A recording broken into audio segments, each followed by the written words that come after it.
Voltamos com o programa Terra e Negócios. O Café com Prosa desta semana conversou com o presidente do Sistema Famato.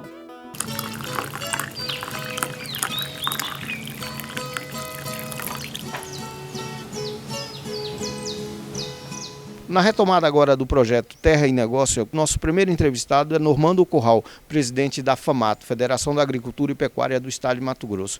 Presidente, o momento da agropecuária brasileira, como é que está?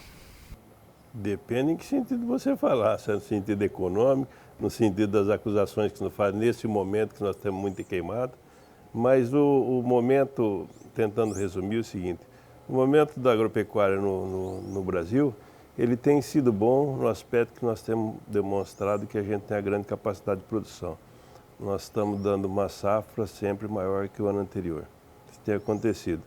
Graças não só à extensão territorial, ao nosso clima, mas principalmente ao nosso produtor, que tem vocação e competência para fazer isso aí. Mas tem um aspecto negativo disso. Os custos estão muito elevados. Apesar dos preços, até mesmo por causa de guerra comercial, terem sido para alguns produtos muito bons, mas com qualquer queda disso aí você pode entrar no prejuízo. É complicado, porque hoje para você fazer principalmente agricultura tecnificada, demanda muito investimento. Então os custos estão bastante caros e isso é um receio que nós temos. Aumento de produtividade, safra recorde no campo, significa renda para o produtor? Não, exatamente o que eu falei. Isso aí não caracteriza que quanto mais você produziu, mais rentabilidade você teve. Eu uma vez até fiz em tom de brincadeira com um amigo meu, o Glauber, quando ele promoveu um evento muito bom chamado Mais Milho. Eu falei, eu acho que está na hora da gente fazer um evento chamado Mais Juízo. A gente tem que ter mais cuidado, porque a gente impulsivamente investe o tempo inteiro e quer atingir uma tecnologia cada vez maior, uma produtividade cada vez maior através da tecnologia. Mas isso está embutido um custo, e o custo está muito elevado. Presidente, nessa guerra comercial Estados Unidos-China, o que sobra para o produtor brasileiro? Bom, de positivo e negativo. Tá, esse é um problemão, porque nós estamos falando da briga de duas potências, dois países gigantescos na sua forma de atuar. Nós somos bem menores. Quando tem briga de cachorro grande, você já ouviu, né? É complicado, você tem que ficar meio esperando para ver o que vai acontecer. Nós temos preocupação com isso. Nós vendemos muito para a China, bastante mesmo. Os Estados Unidos e a China, embora eles tenham um embate, eles também têm uma interdependência muito grande. Eu não gostaria que a gente fosse prejudicado por isso. Aliás, ninguém gostaria. Mas nós temos que ver como é que eles vão se acertar. Creio eu que eles vão se acertar de uma forma, porque eles sabem que o prejuízo de um também vai acontecer com o outro. A nossa torcida é para que seja o seguinte, a China deve continuar consumindo e comprando a gente, já que ela é nosso maior comprador. Pois é, nesse primeiro momento já é uma sinalização de um aumento de exportação do complexo soja, né? Isso é bom para o Mato Grosso, né? Sim, tem sido ótimo. Se não tivesse a China comprando o que tem comprado, pelo crescimento que ela vem tendo nos últimos tempos, nós não tínhamos essa produção, ou se tivesse essa produção, não teria para quem vender. Isso é muito bom, mas nós somos muito dependentes de um país só, nós somos muito dependentes da China. E é isso que causa preocupação. Apesar de falar, a população está crescendo, nós vamos ser 9 bilhões de pessoas, isso e aquilo, mas nós temos que ter cuidado para não atingir uma grande produção. Nós não temos hoje falta de alimentos no mundo. Na verdade,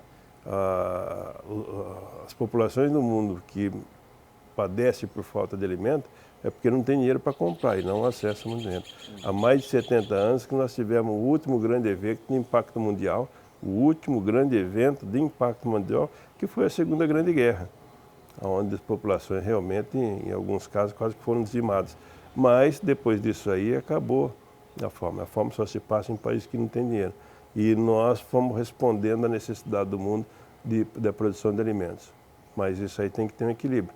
Se você tiver, como eu falei, custo bastante elevado e os preços em queda, a combinação é mortal. E no acordo Mercosul-União Europeia, tem algum ponto positivo para o produtor brasileiro? Esses acordos comerciais Embora que vai sair entre daqui países, 2 anos. Né? Sim, mas é uma caminhada, nós temos que seguir essa trajetória. Mas esses acordos comerciais, no primeiro momento, começa sempre o seguinte, bom, eu quero fazer o que é melhor para mim e o outro lado quer fazer o que é melhor para ele. E às vezes entra em choque, até chegar num ponto de equilíbrio. É para isso que existem negociações. Nós queremos exportar aquilo que eles necessitam e eles querem nos exportar aquilo que eles também querem. E alguns produtos nós também temos aqui e eles têm lá. Nisso aí que entra em choque. Mas isso acontece no mundo faz muito tempo. Essa é a guerra comercial. Mas não procede a acusação dos produtores franceses, né, com relação à sanidade, principalmente da carne brasileira? É óbvio que não. Eu acho que eles não têm nada para dar aula para a gente. Seja em termos de proteção ambiental, seja em termos de produtividade, seja em termos de sanidade animal, não tem que dar aula nenhuma para nós. Aliás, nós estivemos lá na França, porque a sede da OIE recebendo certificado de livre de febre aftosa com vacinação. E estamos caminhando por esse status de livre de febre aftosa sem vacinação. Nós temos feito a tarefa há muito tempo. Nós produzimos com qualidade. O que está faltando é preço, né? E esse que é o problema, não é questão de preço, a gente não quer vender caro, a gente quer ter rentabilidade. Quer dizer, se você vender por um preço menor e com isso você vender mais, mas tendo um custo menor, é muito melhor. Mas o problema hoje é que os custos estão nos sufocando. Presidente, mudando um pouquinho, vindo para o campo da política nossa aqui, as várias declarações do presidente Bolsonaro, o senhor acha que atrapalha o agronegócio brasileiro? Aí, rapaz, é o seguinte, olha, a imprensa tem falado muito isso ultimamente, né? As declarações dele, porque a declaração dele tem trazido problemas e tal, pode até ser que sim, pode até ser que sim. Agora, outra coisa que tem que ver é o seguinte, o presidente Bolsonaro, antes deputado federal, ele sempre teve esse comportamento. Durante toda a sua trajetória política foi com esse tipo de comportamento. Ele chegou à presidência da República falando dessa forma. Ah, mas agora ele é presidente da República, pode causar algum impacto. Sim, pode até causar. Ah, não, porque ele fala muita bobagem. Ele pode falar o tanto de bobagem que ele quiser, que jamais ele vai superar o tanto de bobagem que falava a ex-presidente Dilma. Essa sim falava besteira, torta direito. Então ele tem esse comportamento de chocante, mas é o seguinte, é a teoria da envergadura da vara que eu chamo. Ficou muito tempo para a esquerda, agora vai puxar totalmente para a direita para depois ver se fica no meio. É isso que está acontecendo. E eu não acho que por causa de uma declaração de um presidente da República que vai ter todo esse trauma, não. Ah, afeta um pouquinho aqui, nós vimos lá o presidente francês, o Macron, querendo ser o líder da rebelião contra o Brasil, mas também mandaram ele ficar quietinho lá na reunião do G7, que foi em Paris, ele já queria fazer 1001 embargos. Né? Não é por causa da declaração do presidente que nós vamos ter perda de mercado, não acredito nisso. E a relação do setor produtivo aqui com o governador Mauro Mendes, como é que está? Bom, tem para todo gosto, se você quiser. Tem de amor e ódio. É claro que o governador Mauro Mendes, eu sempre chamo a atenção para o seguinte. O governador Mauro Mendes, assim que iniciou o seu governo, ele decretou um estado de calamidade pública no âmbito financeiro. Né? Estranho isso, nunca vi o que era. Mas o que era? As contas do Estado estavam de tal forma, no estado calamitoso, que ele fez esse decreto. Bom, eu fiquei pensando o seguinte, por que você decreta um estado de calamidade? Quando isso acontece que um município, um estado ou um país decreta um estado de calamidade? Nesse caso, de calamidade no âmbito financeiro, é logo após alguma catástrofe. Né? Depois de alguma catástrofe. As catástrofes normalmente são de causas naturais. Um terremoto, um vendaval, um tsunami, um enchente, erupção do vulcão, essas coisas. E aí, vimos Brumadinho, né, um tempo atrás. Beleza, qual que foi então, para decretar estado de calamidade, qual foi a catástrofe que aconteceu no Mato Grosso?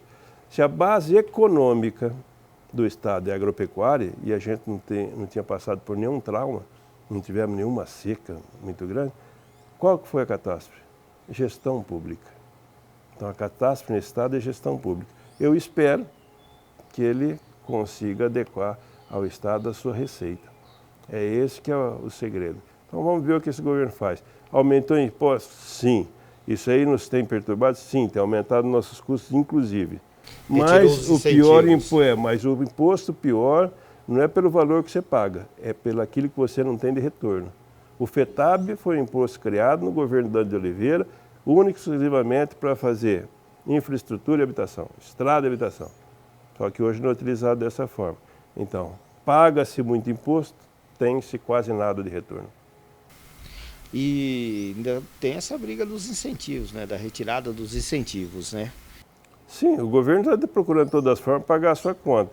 Tem a briga dos incentivos, teve a greve dos professores, que ficou durando muito tempo e parece que foi vencida. nós temos coisa a enfrentar. O Estado do Mato Grosso, se teve que declarar estado de calamidade financeira, nós temos que saber a causa que fez isso aí. E se essas causas que causaram isso aí continuarem se repetindo, aí sim vai ficar muito ruim para a gente. Vai à bancarrota o Estado. Mas claro, o Estado quebra, se já não quebrou. Essa que é a nossa preocupação. Mas é isso que nós precisamos fazer. As condições de infraestrutura que nós precisamos para produzir cada vez mais, termos produtos, para escoar a produção e ter competitividade, nós precisamos ter um Estado adequado à sua realidade. E por falar em infraestrutura, Mato Grosso sempre é o patinho feio, né, na história da infraestrutura, né? Agora, mesmo com os decretos do governo Bolsonaro, ele retirou 35 milhões de infraestrutura do Estado, né? Principalmente do anel viário de Barra do Garça, as pontes, da 158, o complemento do asfalto da 158. Isso prejudica o agronegócio mato-grossense, né? O Estado do Mato Grosso é o estado que mais produz, mais longe dos portos e dos centros consumidores. Nós estamos longe, nós estamos no centro geodésico da América do Sul, nós estamos bem no meião aqui. E o Estado do Mato Grosso, pela sua extensão territorial, nós não temos uma única opção de escoamento de produção. Para a região sul, nós temos lá uma ferrovia que já está escoando, mas nós temos que ter diferentes opções, né? O que vale para a região sul não vale para a região norte, noroeste, nordeste. Então nós temos lá os portos do Arco Norte agora, exportando quase igual. Antes ia tudo para Santos ou Paranaguá, tem um congestionamento de carretas lá. É isso que nós precisamos, mas não é só chegar lá e exportar, não. Nós precisamos levar da fazenda até lá. Então, da fazenda até os armazéns e das cidades até os portos, nós temos condições precárias de estradas. Isso aí nós precisamos ter uma condição melhor. Não sobe-se muito o frete, custa-se muito para nós. Presidente, com tudo isso, o produtor mato-grossense vai continuar produzindo, continuar criando, né, engordando seu boi, né, porque não tem outra vocação, né, o Estado. A maior vocação do Estado é produção agropecuária. Essa o Estado tem uma extensão territorial vasta, tem regularidade de clima, certo? E condições de topografia. Tem estrutura física do solo muito boa para se produzir, principalmente no Cerrado. Mas também a gente tem que ver o seguinte, olha, basta só isso não, nós temos que ter condições de produzir com custos menores. O que está mais hoje sufocando e asfixiando é o médio produtor. Os grandes eles conseguem ter um poder de barganha maior, portanto eles compram melhor e vendem melhor.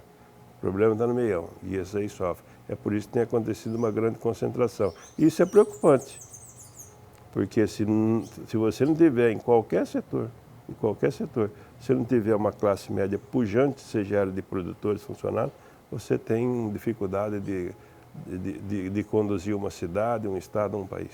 Então, nesse caso, o pequeno já está quase desaparecendo. Não chega a ser desaparecendo, não. Depende do que faz o pequeno. O pequeno de hortifruti, eu moro em Tangará da Serra, o pequeno de hortifruti Grande Tangará tem ido relativamente bem, estamos incentivando para isso aí. O problema hoje é na produção que nos trouxe até aqui, principalmente na de grãos, certo? Soja e milho, apesar do milho agora vem tendo a construção de usinas de etanol de milho que faz com que o preço não caia tanto, já que não tem que tirar daqui, vai ser consumido aqui, é muito bom. Mas a grande produção de grãos aqui ela tem que ser retirada, tem um excedente grande de exportação. E essa é a nossa grande preocupação. É o que trouxe esse estado a ser do tamanho que é hoje na matéria de produção agrícola. Tem que se preocupar com isso. Todo e qualquer governo tem que se preocupar. Ok, presidente. Muito obrigado pela entrevista, viu? Beleza, estamos à disposição.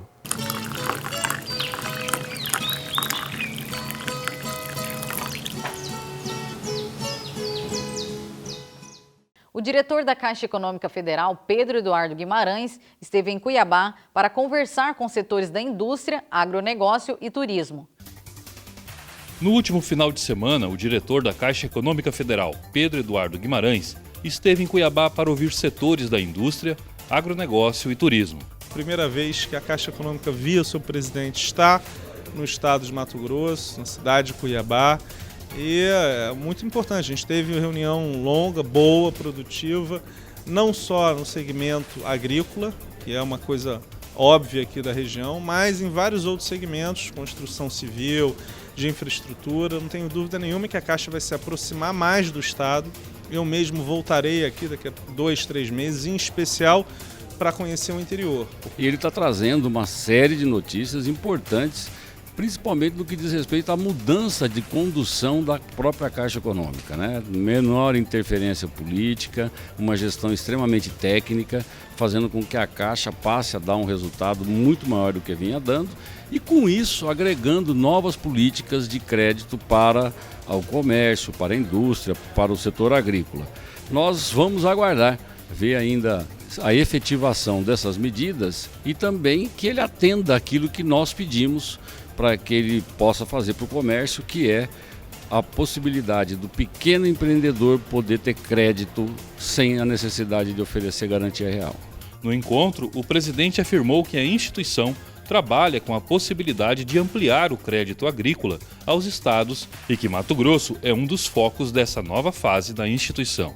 Nesse momento onde a Caixa está se reposicionando, está desenvolvendo novas linhas, novos produtos, está desenvolvendo novas linhas de crédito para atender o mercado, nada mais importante do que ouvir o mercado que ela quer atender. Então, muito produtiva essa vinda dele aqui, nós pudemos claramente dizer quais são as necessidades. A indústria precisa de infraestrutura, precisa de mais tecnologia, precisa qualificar a sua mão de obra e, mais do que isso, precisa de energia barata. Nós dissemos isso claramente ao presidente e ele já anotou essas demandas para que a Caixa possa desenvolver produtos que atendam mais a essas demandas do setor industrial e de todos os outros setores. A Caixa Econômica tem em torno de 800 bilhões de créditos e, atualmente, apenas 4 bilhões são destinados para créditos agrícolas. Nos próximos anos, a Caixa pretende aumentar esse percentual. Hoje nós tínhamos uma carteira de 4 bilhões, vamos chegar a uns 30 bilhões até 2022, então é um crescimento superior a 7 vezes, muito relevante, mas focado. Nosso foco vai ser em crédito de mais longo prazo, essa é a característica da Caixa Econômica Federal, mais do que no varejo picado, e o que não falta é exatamente infraestrutura para a parte agrícola, parte de armazenamento, que é muito importante, e beneficiamento de indústria. Então, a gente está discutindo aqui, conversando, mas certamente vocês vão ver a Caixa muito mais presente no estado. A visita a Cuiabá faz parte do programa Caixa Mais Brasil, em que a direção da instituição bancária sai de Brasília para conhecer a realidade dos estados. E ainda sobre este assunto, o Olho no Mercado com Amado de Oliveira.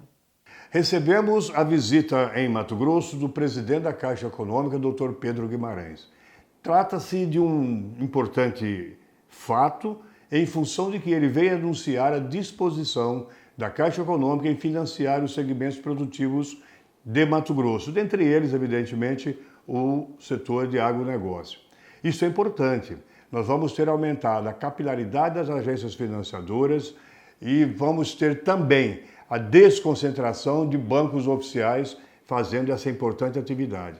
É importante destacar que ao redor do mundo não existe produção de alimentos que não tenha financiamento de terceiros, em especial o crédito público. Porém, nós antevemos com preocupação o fato de que há necessidade de buscarmos crédito internacional em fundos de pensões, em fundos privados e também em entes privados dentro do Brasil. Antevemos que o crédito rural oficial ele poderá reduzir os seus recursos de forma crescente e chegar no momento em que os seus custos sejam muito elevados para o setor em função da crise que vive os orçamentos públicos. Mas entendemos como importante a visita do presidente da Caixa Econômica, porque, evidentemente, haverá algum esforço nesse sentido e teremos, então, ainda nesse final de que nós estamos prevendo de importância, de valores importantes do crédito rural oficial, mais um agente financeiro atuando no segmento de agronegócio. Bom dia. O programa Terra e Negócios volta já.